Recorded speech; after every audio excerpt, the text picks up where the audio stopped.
Okay, so I am really excited because today we are talking about Disney, which is one of my favorite things. I don't know how many of you got super hyped over Disney Plus when it launched this past holiday season, but I mean, it made my entire holiday. All I did was scroll and watch Disney movies. I mean, I don't really know when my Disney obsession began. I know that it has been passed down to me from my mother, who now lives right outside of Orlando. So she goes to Disney World probably once a week. You know, I've got that whole, VHS library of Disney movies that all of our parents still have in the garage. You know, every Disney princess. I personally love Aurora. Please leave a comment with your favorite Disney princess. I think second would be Princess Jasmine, and then I'd close it out with Belle.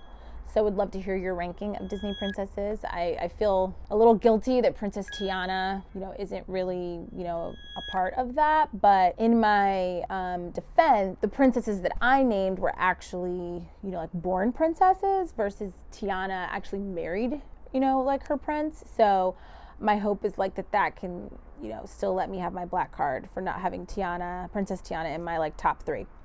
But anyway, I digress. Disney is just everything. And I started going as an adult with a great group of friends. My friend Mike LaRosa and I probably consistently every year for the past 6 years have been going to Disney during the Epcot Wine and Food Festival. So to tell you a little bit about that, Epcot is one of the parks, in Disney World that has a whole area that's dedicated to countries around the world. And there's 11 countries that are there typically that have pavilions set up with food, the whole vibe of whatever the country is. So whether that's France, Canada, England, and then you kind of get food from that country and you can kind of like have like an international experience, in Disney World.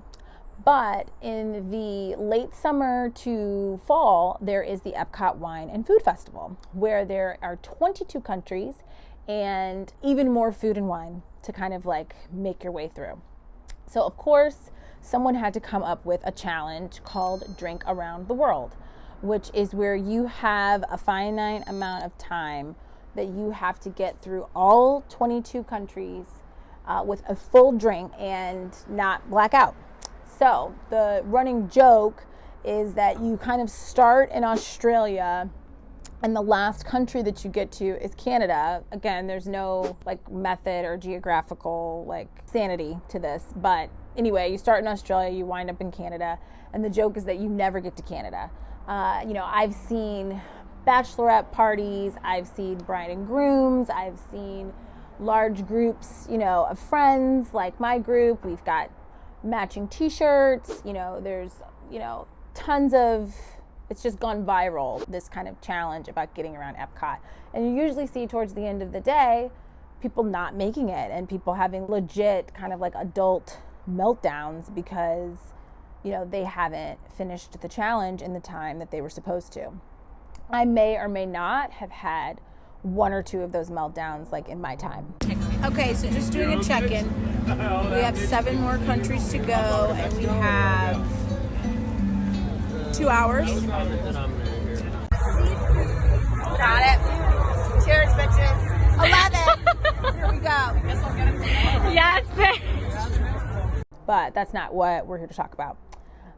When I was diagnosed with MS and was just, kind of grieving my previous life or pre-MS life, one of the things that came to me was, would I be able to go to Disney World? Like, what would that look like? These days in theme parks, amusement park, people are walking 20,000 steps a day, and that's not something that, I'm able to do anymore. And so I was just really worried that something that I really looked forward to was going to be taken away from me.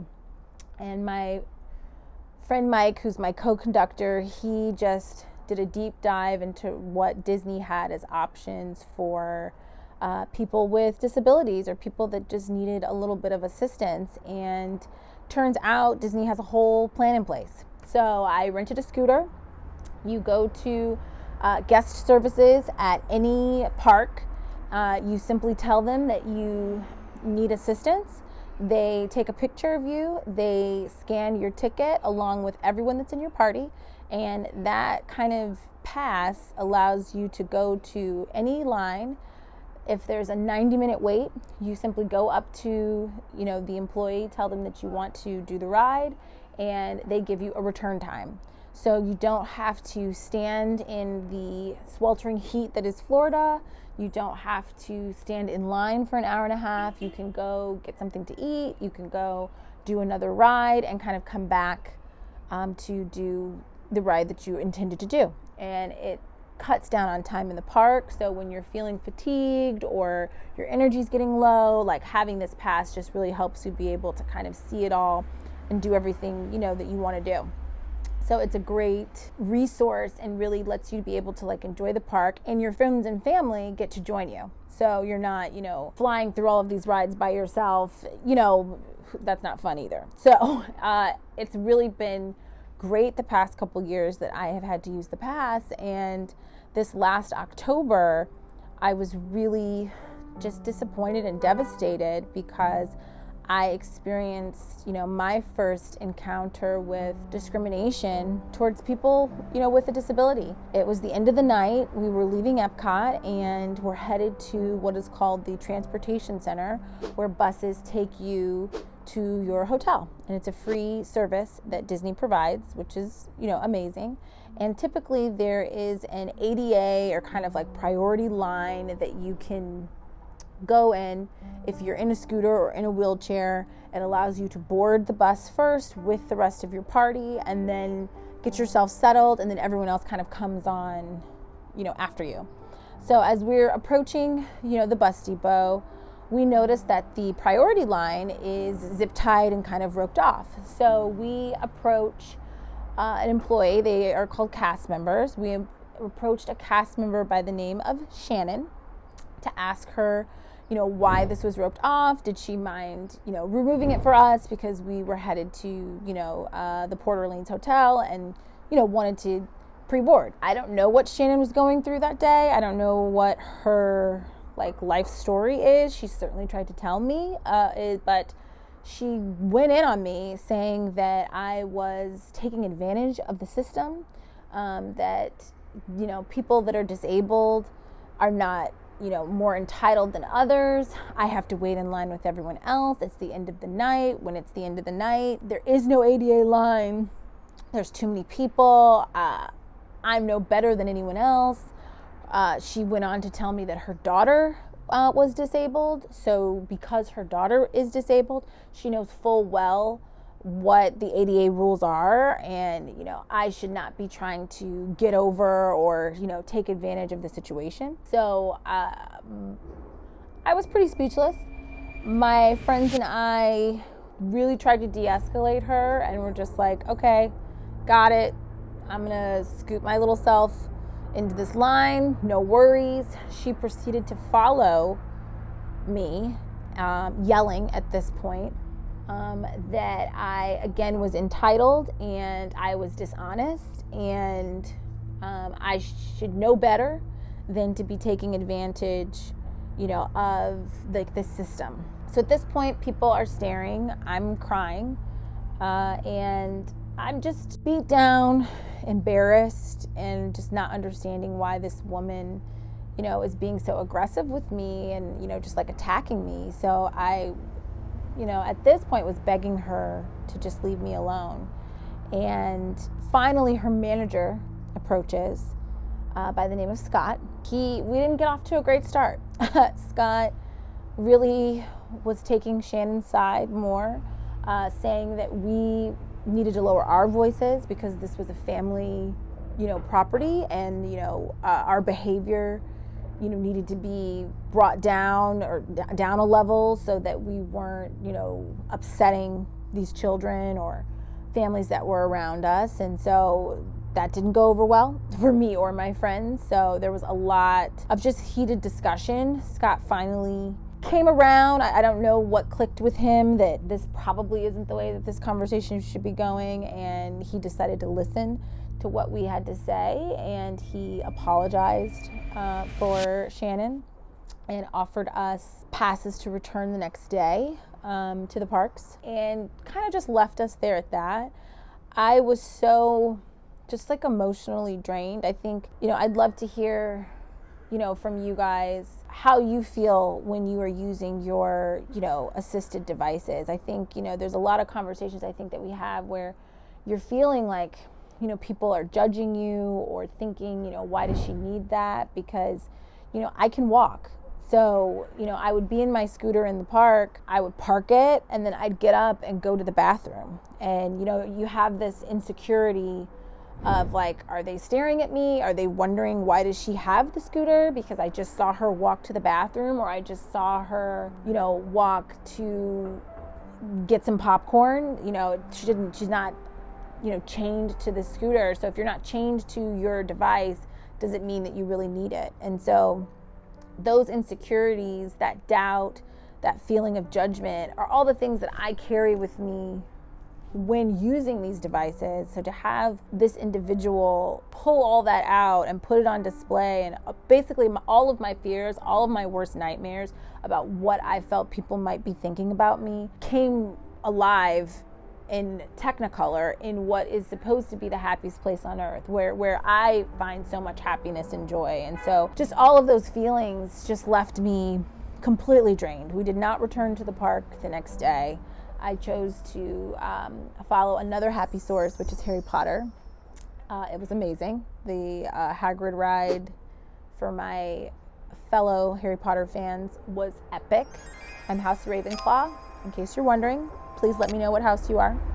But I didn't go back, and I was just not sure how I would feel about being at Disney, again, and almost kind of mourning that loss of what was one of, the places that held so many happy memories for me. I decided to write a letter to Disney corporate.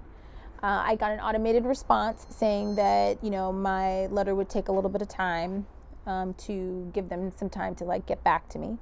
And sure enough, I got an email from a gentleman named Jared, and it was a little over a week, asked to have a phone call with me to hear about, my experience at Epcot that night.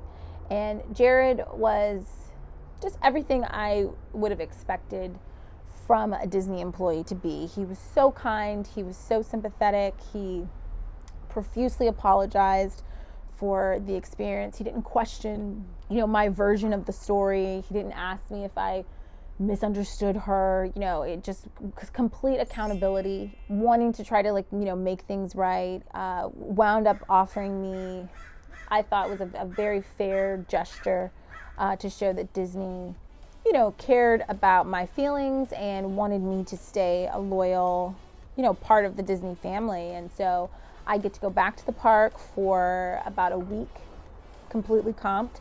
All of the people in my group are going to get fast passes to get onto any ride that they'd like to with no wait time at all.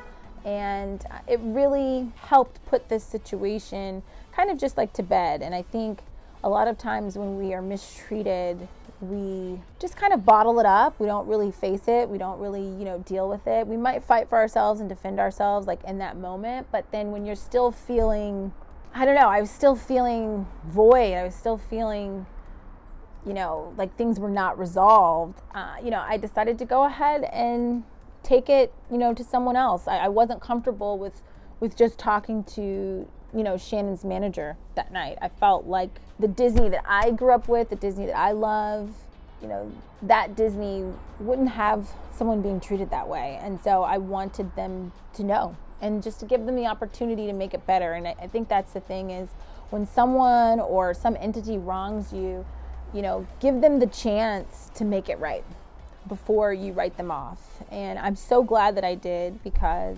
I can't wait to go back. It's going to be another epic Disney trip, and just have to see if we can maybe get to Canada. I doubt that we will, but I'm going to take you guys with me in October, and we'll see what Disney magic we're going to get into. In the meantime, I'm definitely watching Disney Plus tonight.